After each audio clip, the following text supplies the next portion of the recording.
So you're telling me this is the end of Travis Hunter's girlfriend yet again? Y'all gotta see this video, but apparently Travis Hunter has officially had enough of her after what she was just caught doing. I mean, look at his face. You're sitting in a packed courtroom, and all eyes are on Travis Hunter. The once calm NFL star is gripping the edge of the defense table so tightly, his knuckles are white. His legal team leans in to whisper, but he's not listening. Across the aisle, his ex-wife's attorney is reading from a freshly filed motion, one that sends a visible jolt through the room. She's pushing for half. Not just half of his current earnings, but 50% of his entire NFL contract, present and future.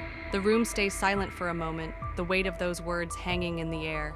For Travis, this isn't just a number, it's years of work, training, and sacrifice. His rookie deal, his endorsements, and even incentive bonuses from future seasons could all be split down the middle if the court agrees. To make matters worse, the filing argues that she was a significant contributor to his career success, citing years of unpaid work managing his home life, travel schedules, and personal brand before their split.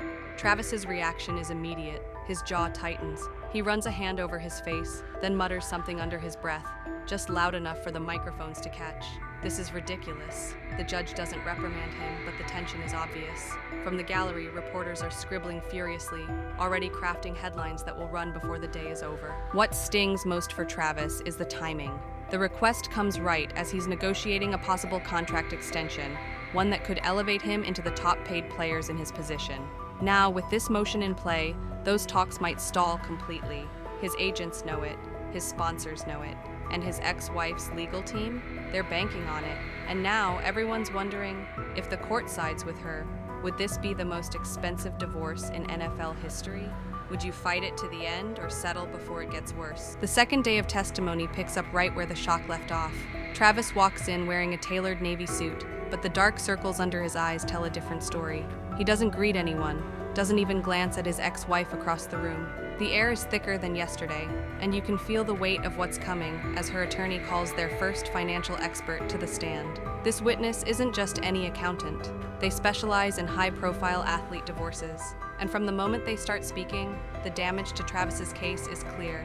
They outline a meticulous breakdown of his NFL earnings, signing bonuses, performance incentives, and merchandising royalties.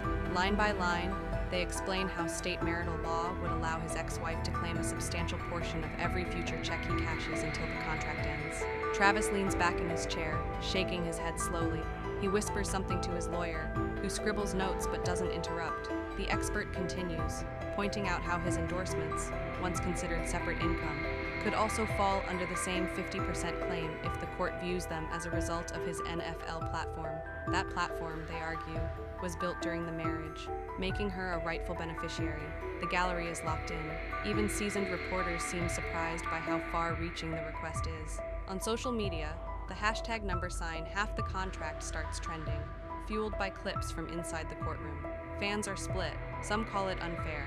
Others insist she's entitled to it, given the years she supported him behind the scenes. By the time the testimony wraps, Travis hasn't moved from his seat. His hands are clasped together tightly, his gaze locked on the floor. And now, people are asking, if you knew this ruling could define the rest of your career, how far would you go to stop it? The tension only deepens when the court brings out the next piece of evidence, a private email chain between Travis, his financial advisor, and his legal team. These messages, recovered through a subpoena, show him frantically asking if there's any way to restructure his contract to keep his ex-wife from touching it. One email stands out.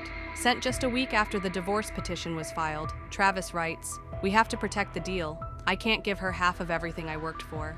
The tone is desperate, almost pleading. His lawyer responds cautiously, warning that any attempt to move assets or adjust payment structures after the filing could be seen as bad faith in the eyes of the court. That warning, the prosecution points out, went ignored because just days later, Travis's signing bonus was transferred into a separate holding account. The move didn't go unnoticed. Her legal team pounces on it, presenting it as proof that he was actively trying to shield assets from the settlement.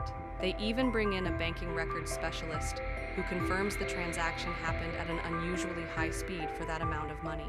The implication? He wasn't just protecting his finances, he was hiding them. Travis's body language changes completely. His jaw tightens, his foot taps rhythmically under the table, and he starts exchanging sharper, shorter words with his attorney. Across the room, his ex-wife sits still, almost serene, letting her team do the heavy lifting. Outside the courthouse, fans and critics clash in heated debates. Is he just a man fighting to keep what he earned, or is this a calculated attempt to outmaneuver the legal system? And the bigger question for everyone watching, if the court rules against him, how much of his future is already gone? The courtroom shifts again when her legal team rolls out their next blow, a series of confidential draft agreements that Travis allegedly tried to push through before the divorce became public. These documents, obtained from a leaked email archive, detail proposed consulting contracts for close friends and family members. The payouts? Astronomical. The work required? Practically non-existent. According to her lawyers, this wasn't generosity, it was a tactic. By moving large portions of his signing bonus and guaranteed salary into the hands of trusted allies, Travis could temporarily shrink his visible assets, making it harder for the court to calculate exactly what he owed in the settlement. One of the most telling contracts promised a media consulting fee of $2.5 million to his cousin, someone with no experience in sports media, marketing, or business consulting. When questioned, Travis's legal team tries to frame it as a legitimate plan to expand his brand and protect his image during a tumultuous time. But the optics are brutal. The judge leans forward, expression flat, as the breakdown of these contracts flashes on the projector for the jury to see. And then comes the text messages, screenshots pulled from his phone between him and a longtime friend. In one, Travis writes, "Better in your account than hers." The date? Just 3 days before the divorce papers were officially filed. The gallery murmurs, sensing a shift in momentum. For the first time, Travis's defense appears cornered, not just explaining away his actions, but actively scrambling to contain the damage. And now, whispers are spreading through the public gallery. If this is what's surfacing in open court, what's still sealed in the evidence files? Would you risk exposing everything if it meant protecting your fortune? The air in the courtroom thickens as her team introduces the next exhibit, a sworn affidavit from a former financial advisor who once worked closely with Travis. The advisor, now under witness protection due to alleged threats, claims that Travis personally instructed him to liquidate and hide a series of offshore accounts in the Cayman Islands and Belize. According to the testimony, these accounts collectively held more than $8 million. Money that was quietly moved just weeks before the divorce filing. Even more damaging, the advisor says that some of those funds came directly from endorsement deals and playoff bonuses, money that would have been part of the marital estate and subject to division under state law. The documents shown on the big screen are damning: wire transfer receipts, internal memos, and even handwritten notes that the advisor claims were passed during private meetings. One note simply read, "Move faster, she's onto it." That single sentence sends a ripple through the room. Travis's lawyers immediately object, questioning the advisor's credibility, painting him as a disgruntled ex-employee looking for revenge. But the prosecution fires back, pointing to the fact that the transfers are real, the amounts are confirmed, and the timing lines up exactly with the marital breakdown. Outside the courthouse, the story is already trending nationwide.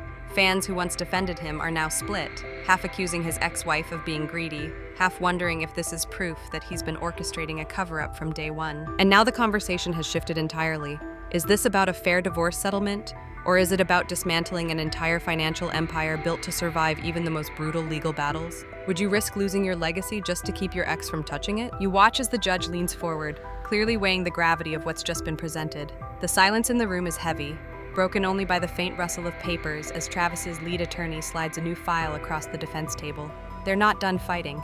The defense's counterpunch comes in the form of a forensic audit of the ex-wife's own spending habits. Line by line, they display her financial statements, highlighting luxury trips to Europe, private shopping sprees in Dubai, and nearly $500,000 spent on personal wellness retreats over the last 2 years. The implication is clear.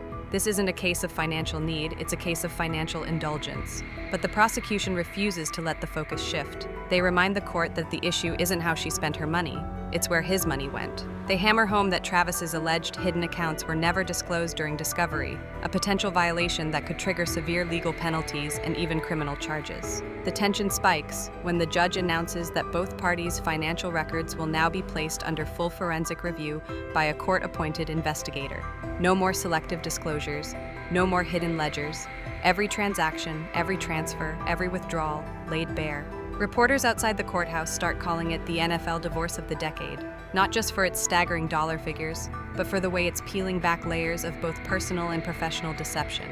And with the public now seeing this as a battle over truth, not just money, one thing is becoming certain. Someone is about to lose far more than a contract. If you were in his position, would you come clean and cut your losses? Or keep fighting, even if it means the world sees everything you've tried to hide? The air in the courtroom shifts the moment the clerk announces that the judge's ruling will be delivered. Cameras click in rapid bursts, reporters lean forward in their seats, and Travis Hunter stares straight ahead, jaw tight, hands clasped, knuckles white. The judge's voice is steady, but the weight of her words hits like a hammer. All current NFL earnings and endorsement payouts will be temporarily frozen until the forensic investigation is complete. That means no new income streams, no transfers, no cash flow. Every dollar will be monitored. For a player at the peak of his career, it's a devastating blow. Then comes the kicker. If it's proven that Hunter hid assets, he could not only lose the 50% his ex-wife is demanding, but also face legal consequences for financial misconduct. The courtroom buzzes with murmurs, the kind that make even seasoned lawyers glance nervously at their clients. Travis's ex-wife sits back in her chair, lips pressed into a thin smile, while her legal team exchanges quiet nods. To them, this is a momentum shift, a signal that the court is leaning in their favor. Outside, the headlines are already being written. Travis Hunter's NFL fortune on lockdown. Social media explodes with speculation about how long he can survive without access to his millions. Fans are split, some rallying behind him, others saying this is the price of deception. As the gavel falls and court adjourns, Travis doesn't move at first. He just sits there, shoulders tense, like a man replaying every decision that led him to this moment. And for those watching, it's clear, this fight is far from over. The real damage might not be the money he loses, but the secrets that may still come to light.